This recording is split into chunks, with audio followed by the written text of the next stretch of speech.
Olá, o assunto agora são os certificados de biometano. Sempre houve muita discussão a respeito da aceitação ou não dos certificados de biometano pelo protocolo GHG. E agora a gente tem algumas novidades. Então vou trocar uma ideia com o Luciano para explicar para vocês essas novidades em relação aos certificados de biometano. Bom, Fernando, para começar aqui, dar um overview, né? O que foi que alterou, né? Quais foram as principais alterações desse comunicado frente ao que o protocolo GHG antes tinha como norma, né? Como regra?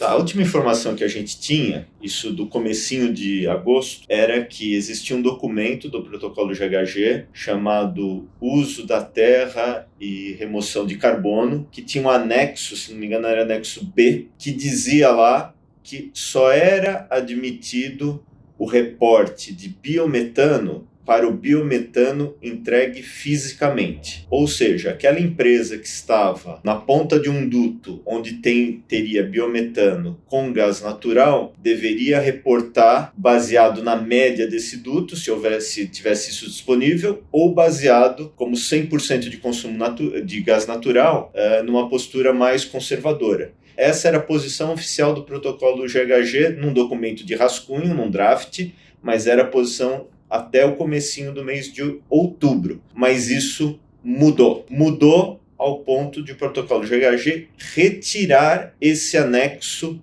desse documento. E agora tem toda uma história por trás disso. Qual que é a história? Em 2015 foi lançado um documento sobre a interpretação de como deveria ser o processo de escolha de compra de energia do escopo 2. Nesse documento dizia tudo sobre a aceitação dos RECs, IRECs, etc., tudo isso para energia elétrica, mas tinha um capítulo especial que dizia que se a empresa consumisse biometano de um gasoduto, num gasoduto que tem gás natural e biometano, ela poderia reportar o consumo de biometano se tivesse algum instrumento de mercado que mostrasse que, apesar dela consumir fisicamente gás natural com biometano, ela se alocasse 100% do biometano.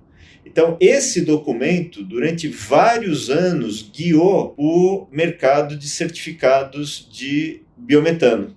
Só que o que aconteceu? Em 2020, o protocolo GHG simplesmente apagou essa diretriz do documento. O documento foi mantido igualzinho, só com essa página retirada. E o argumento do protocolo GHG foi o seguinte: esse documento fala de escopo 2, enquanto essa informação aí trata de escopo 1. Então não faz sentido estar nesse documento. Então, a partir de 2020, a referência que existia, nós acabamos no limbo. E o protocolo GHG, não, isso vai ser tratado em um próximo documento. E, de fato, foi tratado nesse documento de uso da terra e remoção de carbono, que tinha o tal do anexo B, que falava: certificado de biometano não pode, o que só pode é a entrega física de biometano para você poder falar que estava consumindo biometano. Acontece que durante esse processo de críticas desse documento, de consulta pública desse documento, esse documento é um draft, várias associações do setor de biogás, do setor de biometano, se manifestaram, dizendo que não faria sentido essa restrição ao uso de certificados.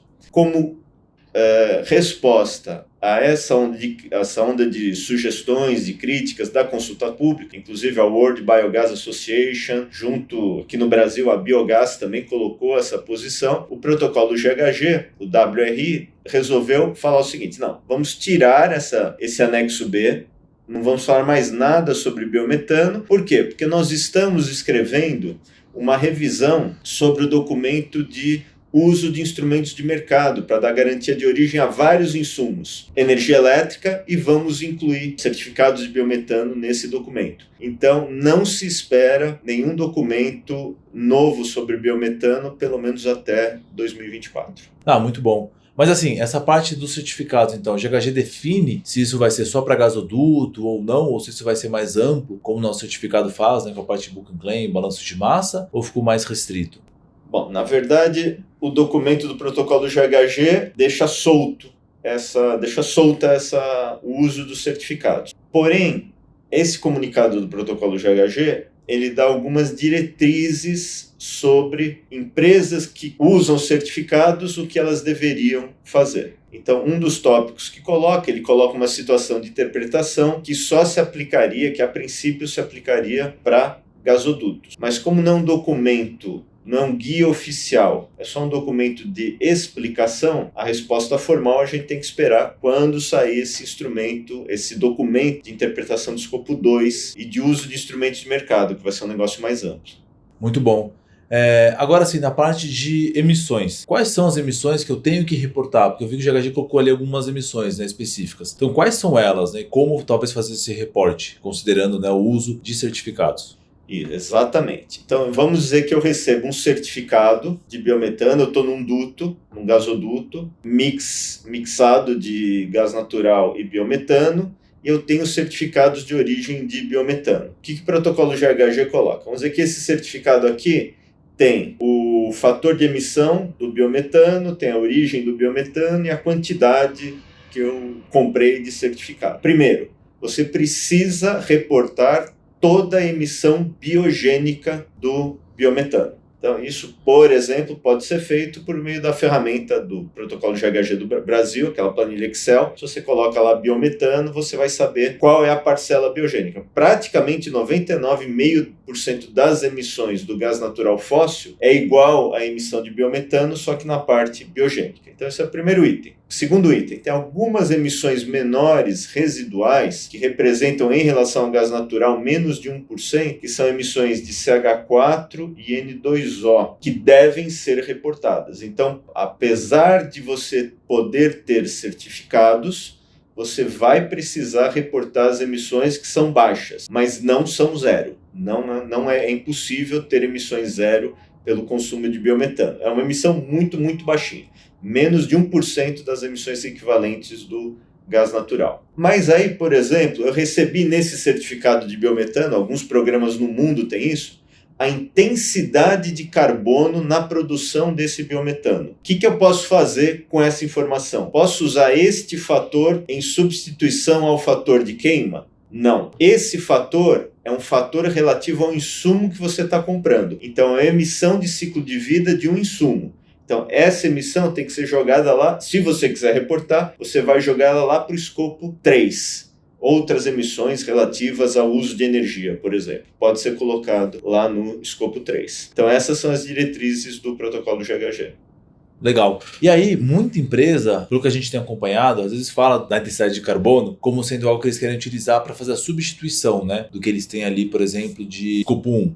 Eles podem fazer o uso da intensidade de carbono ou não? Ou isso entraria como meio que um crédito de carbono no final do processo? Esse é um ponto polêmico. A intensidade de carbono do biometano depende da metodologia que você usa. Por exemplo, no Brasil, essa intensidade de carbono sempre é positiva pelo método do RenovaBio. Se você usar a calculadora do RenovaBio para fazer o cálculo da intensidade de carbono, sempre vai ser um fator positivo. Já outras ferramentas, você pode chegar num fator negativo. Por exemplo, o Low Carbon Fuel Standard é possível chegar no fator negativo. Agora, o que são emissões negativas? São emissões contra um cenário teórico, que é a definição de crédito de carbono. Ou seja, você deixa de emitir metano. Só que o que o protocolo GHG quer, quando você reporta inventário, são emissões de fato, não emissões comparadas a um cenário que aconteceria caso aquilo não existisse. Então isso é uma declaração de um projeto. Então o que a empresa deve fazer de acordo com o protocolo GHG? A empresa vai relatar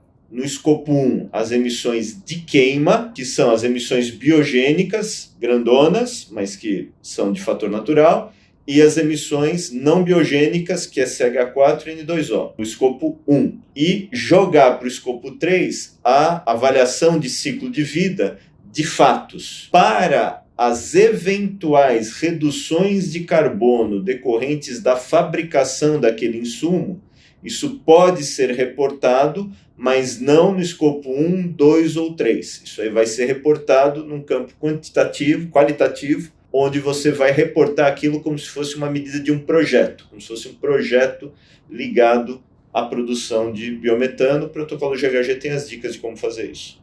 Bom, Acho que, né, respondeu praticamente todas as perguntas aqui, né, que poderiam surgir de acordo com a normativa nova. Não sei se quer adicionar mais alguma coisa aqui no final, para o pessoal entender um pouquinho melhor, ou ter mais algum ponto que você gostaria de esclarecer? Eu gostaria de passar para vocês agora a telinha do protocolo GHG, a parte do comunicado, que diz exatamente o que deve ser feito. Então agora eu vou ler junto com vocês o que está nessa parte do protocolo do GHG. Na ausência de guias, que é a situação que nós temos, ou seja, existia um guia que dizia que não pode usar certificados de biometano, e agora não existe mais essa diretriz. As companhias que compram certificados devem consultar seus auditores e considerar as regras dadas pelos programas de estabelecimento de metas, por exemplo, Net Zero, ou, por exemplo, esquemas regulatórios aplicáveis, jurisdicionais, por exemplo, os próprios mercados de carbono, sobre como reportar essas compras nos seus relatórios. Então, o protocolo GHG ele não mais foi prescritivo quanto a esse aspecto. Ele falou, olha, não tem guia sobre isso, consultem seus auditores locais, a jurisdição, o teu programa no qual você participa reduzindo as suas emissões, porém, assegure total transparência e siga as diretrizes, os princípios de relato do protocolo GHG, que são esses princípios que a gente explicou aqui. Então, no final da história, isso é uma ótima notícia para o mercado de certificados de biometano, e eu espero que isso destrave muitas operações que estavam aguardando alguma diretriz mais clara do protocolo GHG. Tendo novidade, a gente volta ao contato. Show, Fernando. Bom, gente, legal. Basicamente isso, tá? Esse era o ponto que a gente queria hoje discutir e trazer aqui para vocês. Não se esqueçam, tá? A gente constantemente vem produzindo conteúdos a respeito desses mercados, tanto de certificados, quanto outros assuntos, né? Que muitas vezes são de dúvidas gerais de boa parte das empresas. Então, o que eu recomendaria é vocês se inscreverem no nosso canal, ficarem atentos aos vídeos que a gente posta. Qualquer novidade, a gente vai avisando vocês. E até uma próxima. Obrigado.